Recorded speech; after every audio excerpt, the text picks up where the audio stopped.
Hi everyone, welcome to the BSA Speaker Series. In this speaker series, we'll be talking to businessmen and women, talking about their journey, their stories, and also how they've adapted to coronavirus. I really hope you get some important lessons and learn something new. Cheers.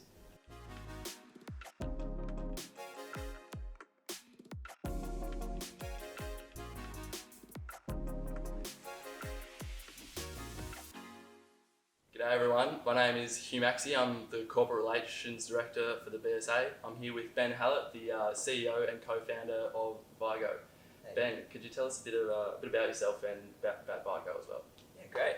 Great to be here. Thank you very much for having Thanks me. for coming. Yeah. So my name is Ben Hallett. I am CEO, co-founder of Vygo. You stole that from me. We are a student support platform. We are a B2B SaaS company, and we sell our software to universities to help them connect their students to their support services. And the idea about what we do is that we help students, we make it quite easy for students to tap into their tutors, their mentors, their counselors, their advisors, all the people that they need. We bring that to their mobile phone, to their laptop, and whether they're online or on campus, being able to connect into that really quickly.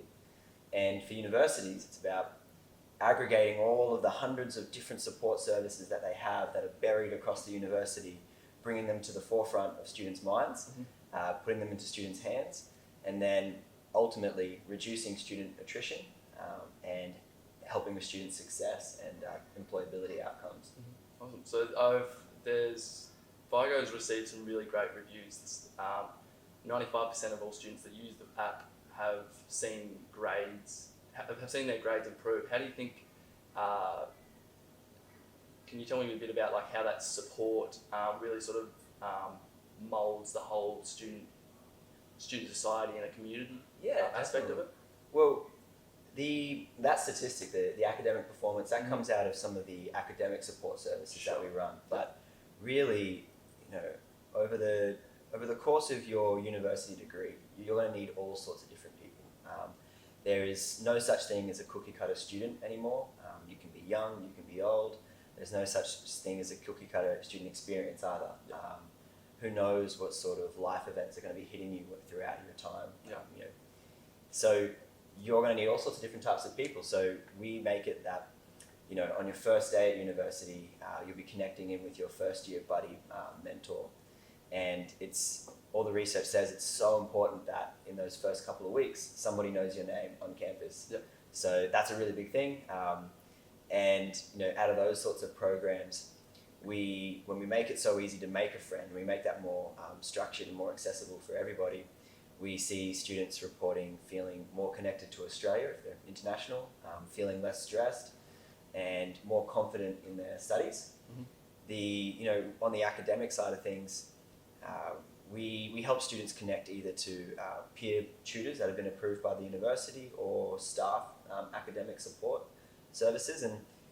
And it's interesting, even with those academic support services, it's not necessarily about the students who actually end up accessing those services and booking sessions and chatting to these guys.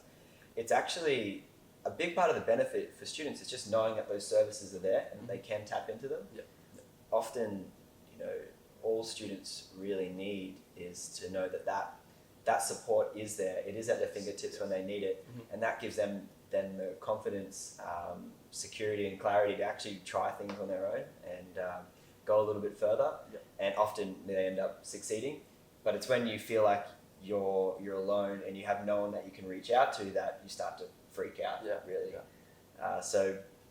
We do the full suite, and then all the way through to at the end of your studies, when you starting to need to interact with industry. Our platform also helps facilitate your connection to industry. So you're meeting with a mentor from your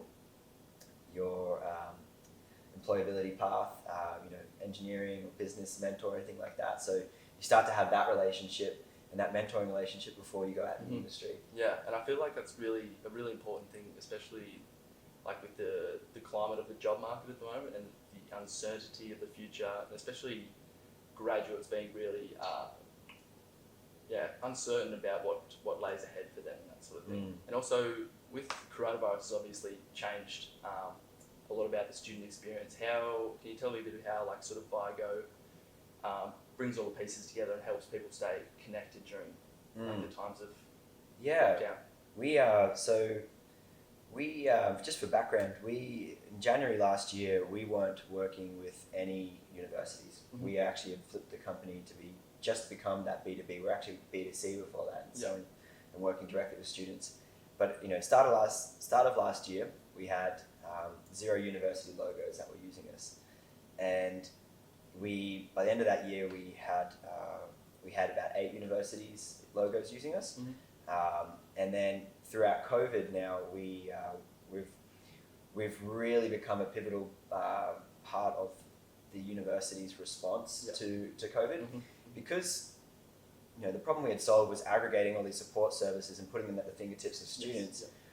What we had inadvertently also solved was online access to these services. Mm-hmm. And then suddenly when COVID hit and suddenly no one was allowed on campus, or we were the only services that were still maintained a lot of the time, and without any disruption. So that was really good. And then throughout this time, we've had 4 or 5 new partners come on board, universities from around Australia, and also the Queensland government, and to really suddenly take all those analog services and make them digital and make them available. Yep. I think during COVID, the priorities are definitely, there's this quote of uncertainty breeds anxiety. Yep. And I think one of the most important things that universities and governments want to do for students right now is to reduce uncertainty wherever that is possible. And with all the information overload that's coming at students right now, all the different news updates every single week, all of your social media feeds, it's so confusing about what's actually happening, particularly for international students who this is their second language. Yes. And so one of the really cool things that we've been able to help universities do is to give students direct access to the authorities who know what's going on and can tell them what's going on.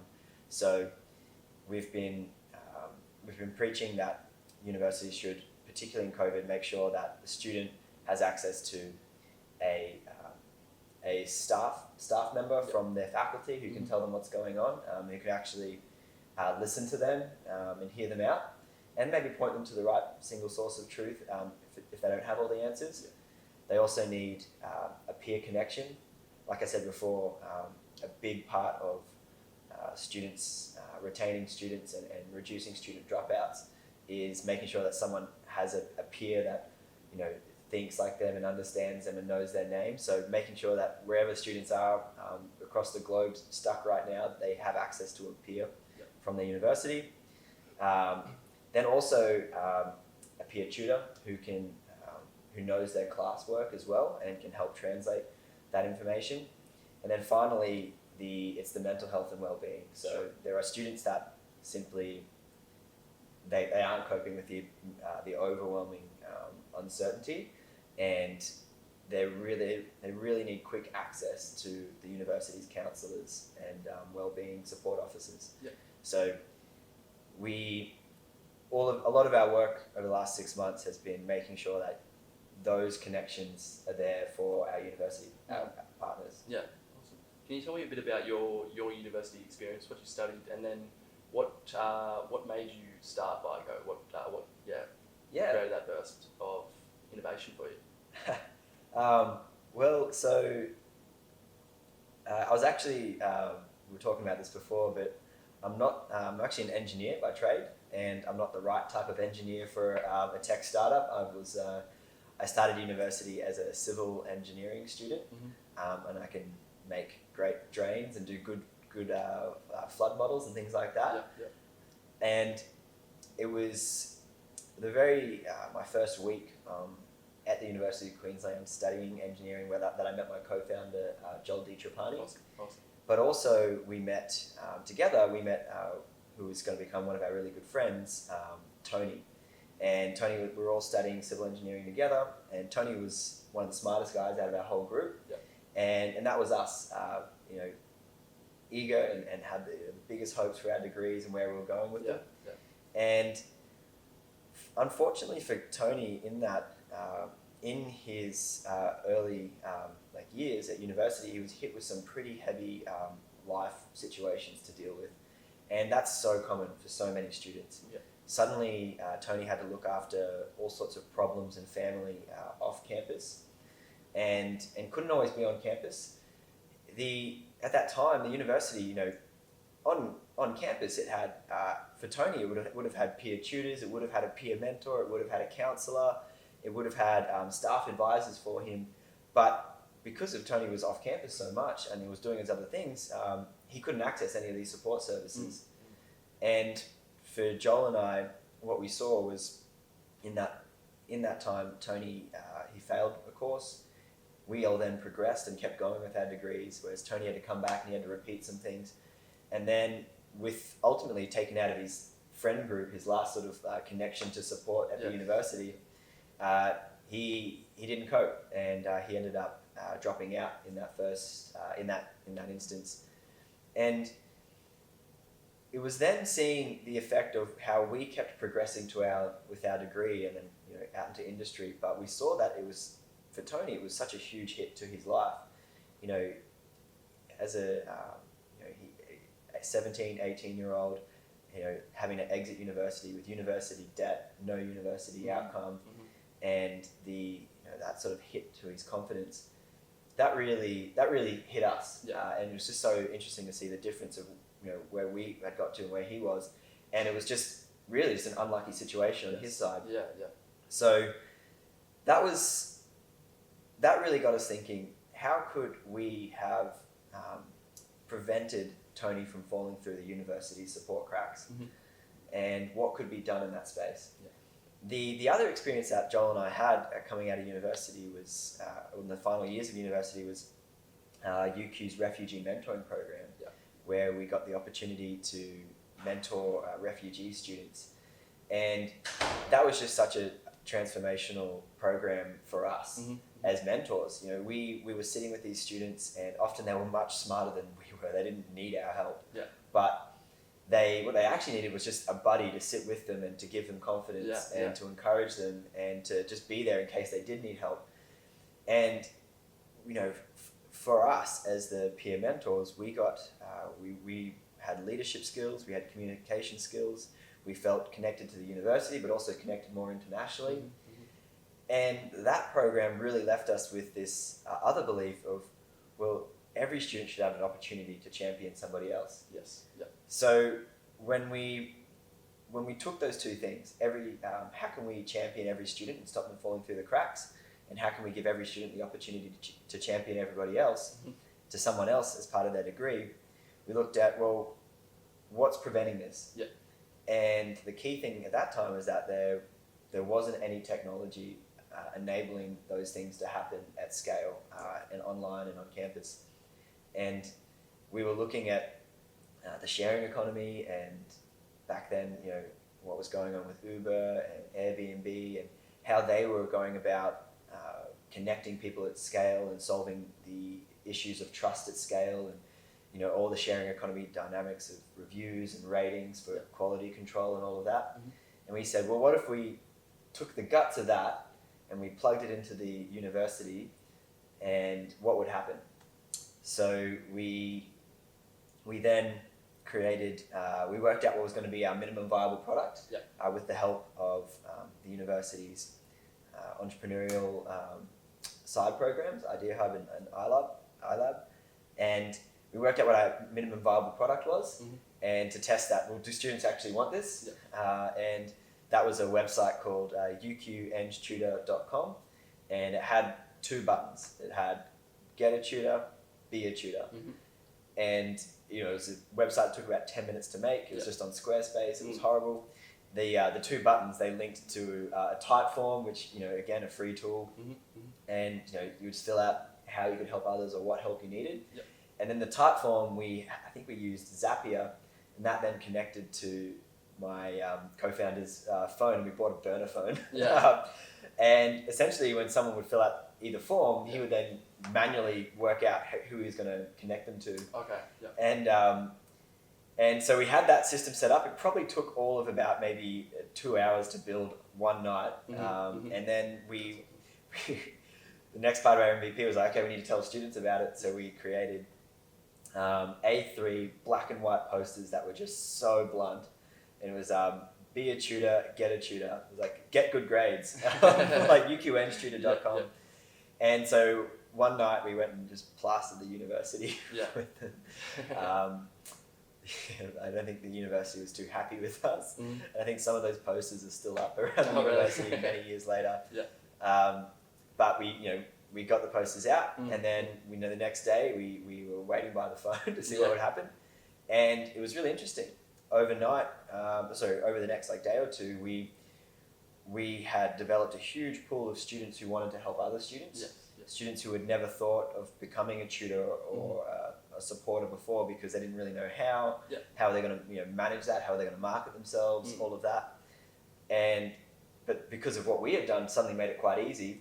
We had this huge pool of people who wanted to give help, and then and then the flip side, then when we opened up the get help side of things, suddenly students, we had heaps of them coming through, and we then, after connecting all these students, we'd follow up and be like, how did it go? Was it good or not?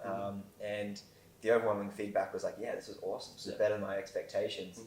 And so it was only at that point that we decided, let's go to the next level, which was building the mobile application, and took on the name Vygo, which comes from the psychologist Lev Vygotsky, and basically his theories on the zonal proximity of development, which says that ultimately, if this is you in the center here, and you want to grow to become this professional, industry expert, lecturer, investor, whatever it is on the outskirts here, sometimes the best person to help you get there isn't them. Sometimes it's actually that peer who's just one step ahead of you, because that peer, a lot of the time, they know what you're trying to learn in that circumstance, but they also know the context that you're learning it in. They think like you, they speak like you, they have similar hobbies to you, and they can often be the best person to translate that learning. That's interesting. It's sort of like I heard another saying that if you want to go fast, go alone, but if you want to go far, go with others. Is that sort of match up with going with peers and tutoring and that sort of thing? Yeah, no, definitely. It's like that support group sort of. Yeah. So much of people's success comes down to the support network that they've fallen into by accident, or that they've purposely built for themselves. And the university wants to create that. They know that the more connected you are to different parts of the uni, the more diverse your support network is, the more likely that you're going to survive the tough times at the university and stick it out, which is ultimately very financially beneficial to the university. If you drop out, the university loses $40,000. If you stay, they get to keep that money. And so, a big part of what we do is not just take existing support services for the university and put them on the platform, but a big part of what we do is actually help universities create support programs that were never possible before. How are we going to activate 10,000 students from the university to be mentors, and then how are we going to then connect those mentors to 20,000 students to get help, and how do we prevent madness in the university burning down with those relationships? And technology can do that, and it's why Uber works, it's why Airbnb works, and ultimately why we're seeing it work. That's awesome. So when you were saying with that support group, and you co-founded Vygo with someone that you were studying with, how once Vygo has been building up and you've been hiring more employees, what do you look for an employee or a work group? How did you build into the Vygo team you have today? Yeah, so we only started hiring employees start of last year, so it's been 18 months now. Before that, it was just my three co-founders, me and two other co-founders, in a room at River City Labs in Brisbane with the windows alfoiled up. It was a dark little cave. It was like a tiny little box, and it was just us.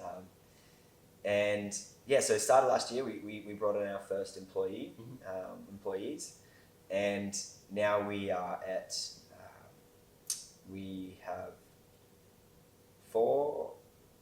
3 employees at the moment, and we're taking on another 3 in the next month, 4 in the next month, and I'm not going to say that we did it the right way from the beginning. We learned a lot of lessons with employees.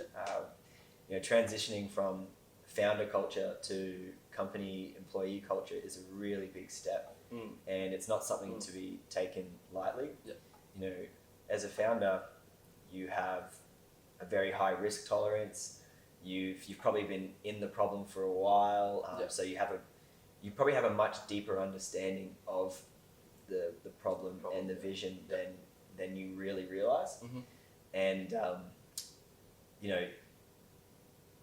most of the time with your founders, you've been friends for a long time, so you have that kind of friend relationship that can seem really strange to other people. You just get weird in your founding group. So I think how we think about employees now to how we thought about them at the beginning is very different. Originally we hired more for like what could we just afford, like what could we afford, what would be the most affordable option, what sort of employees like think and act like a founder. We no longer hire that way anymore. We actually hire for expertise now, and certainly I've come to value much more. It's better to spend a bit more on getting someone who has the right expertise than it is to cut costs and to maybe bank on someone who you just really like hanging out with. So now we hire to bring in expertise that we don't have. So whatever that could be, it could be accounting or legal, or it could be sales. All these hats that the founders used to just wear, and we used to just do like a 20% job of, but we could be a 20% any job. Now it's like, okay, where does the company need to be 100%? We need to be 100% legally secure. So now let's hire a lawyer. That type of thing. Awesome. So in the Great Depression many years ago, there were more millionaires created in that time period than any other time in US history. We're obviously facing quite the large downturn in economic activity. How do you feel like about this time as an entrepreneur and more startups and that sort of thing? Yeah, I mean, obviously, it would be much better if this event didn't happen for the world, and there's a lot of people who are suffering right now, and I don't want to take that lightly at all.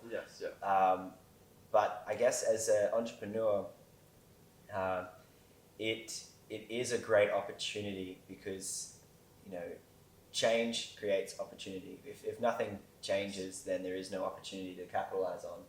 And this is one of the biggest changes that has happened in a long time. And we're only just, I don't know, maybe at the first third of it, probably, I don't know, who knows. And so it's going to keep changing. So right now, there's so many, businesses and people and governments and all these things are having to change so much. Everyone's lives are changing drastically, and no one really knows where we're going to land just yet. And particularly in remote education, remote health, remote work, all of these things.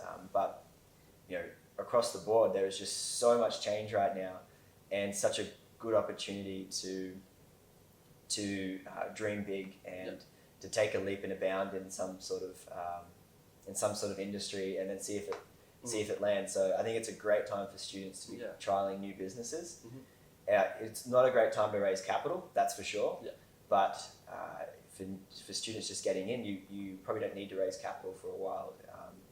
You should, So by the time you've actually gotten some traction, you've proven something, it'll probably actually be a great time for capital. Awesome. So as a student, what would you say to students who are interested in that sort of field? What's something that you possibly did or possibly could have done differently to sort of get into that field of startups?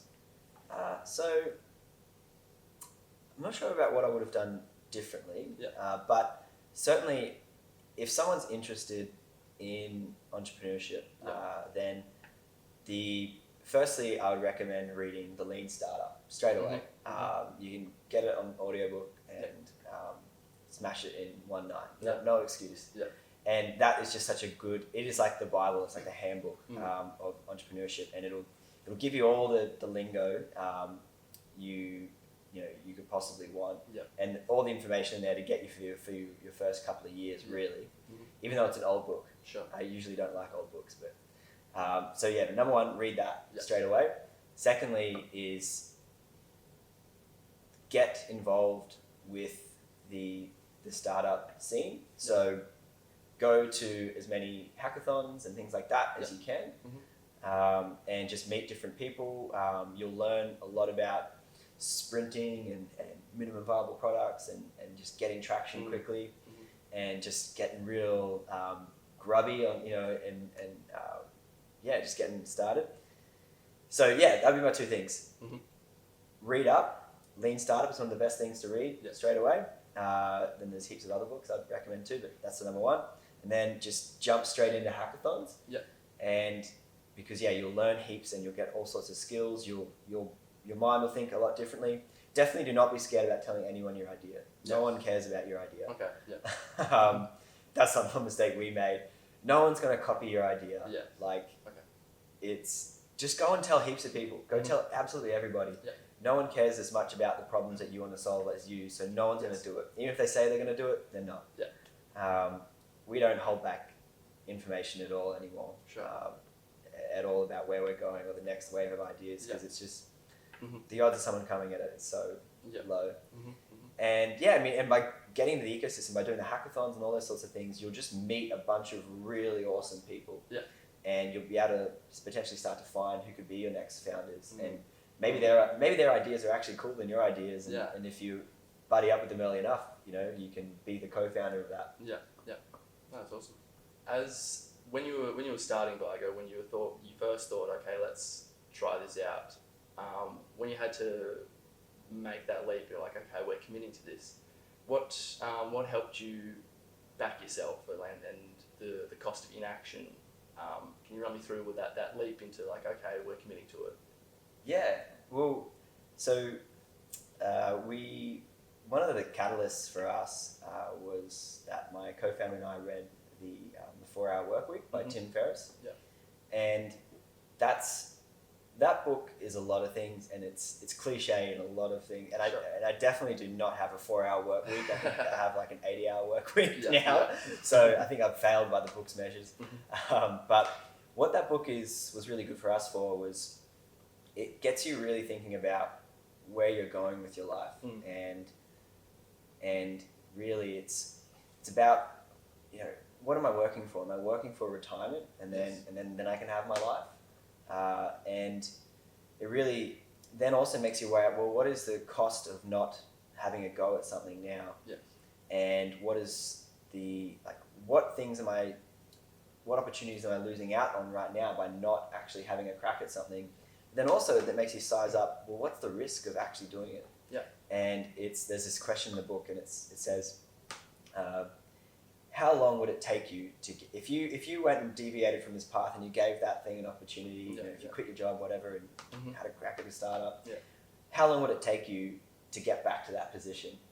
And it's like, really, when you think about that, it's most of the time the answer is like, probably like 3 months or like 4 months, and I'd get back to my job or whatever trajectory I was on.